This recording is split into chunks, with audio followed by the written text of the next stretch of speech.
Welcome to Radha channel. ನೋಡಿ, ನಾವು ತೊಂಡೆಕಾಯಿ ಹುಳಿ ಮಾಡುವಾಗೆಲ್ಲ ಹಣ್ಣಾದೆಲ್ಲ ಉಳಿದ್ರೆ ನಾವೆಲ್ಲ ಬಿಸಾಡೋದು. ಹೈ ಕ್ಲಾಸ್ ಚಟ್ನಿ ಹತ್ತಿದ್ರದ್ದು ನಾನೀಗ ಅದರದ್ದೊಂದು ಚಟ್ನಿ ಮಾಡಿ ತೋರಿಸ್ತೆ. ಫಸ್ಟಿಗೆ ಒಲೆ ಮೇಲೆ ಒಂದು ಬಾಣಲ್ಲಿ ಇಟ್ಕೊಂಬ ಮಸಾಲೆ ಮಾಡ್ಕೊಂಬದಕ್ಕೆ ಚೂರು ಎಣ್ಣೆ ಹಾಕೊಂಡು 1 ಚಮಚ ಕೊತ್ತಂಬರಿ ಹಾಕೊಂಡೆ, ಖಾರಕ್ಕೆ ತಕ್ಕ ಒಣಮೆಣಸು,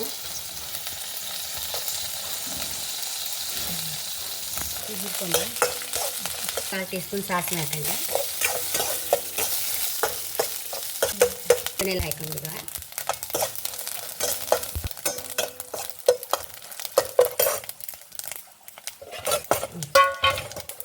ಇದರೊಂದು ಪ್ಲೇಟಿಗೆ ಹಾಕೊಂಡು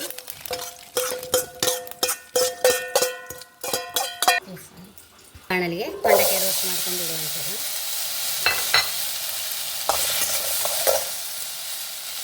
ಚೂರು ಎಣ್ಣೆ ಹಾಕೊಂತ ಇದ್ದೆ.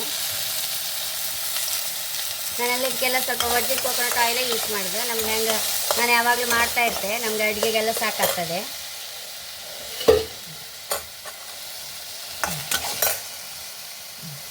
ಸಾಕು, ರೋಸ್ಟ್ ಆಯ್ತಲ್ಲ, ಈ ಕೆಳಗೆ ಹಾಕ್ಕೊಂಡು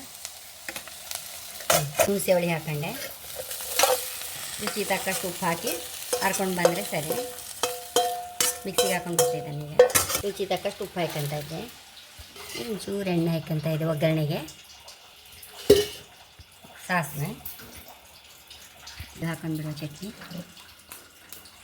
ಹಿಂಗೆ ಹಾಕ್ಕೊತ ಇದ್ದೆ. ಚೂರು ಬೇಳೆನೆಲ್ಲ ಹಾಕೊಂಡೆ.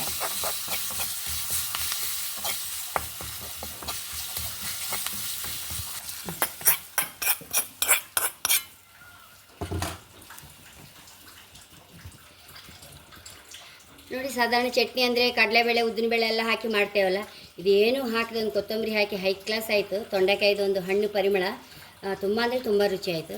ಹಾಗೆ ನನ್ನ ಚಾನಲ್ ಇಷ್ಟ ಸಬ್ಸ್ಕ್ರೈಬ್ ಮಾಡಿ, ಲೈಕ್ ಮಾಡಿ, ಕಾಮೆಂಟ್ ಮಾಡೋದು ಮರಲೇಬೇಡಿ. Thank you.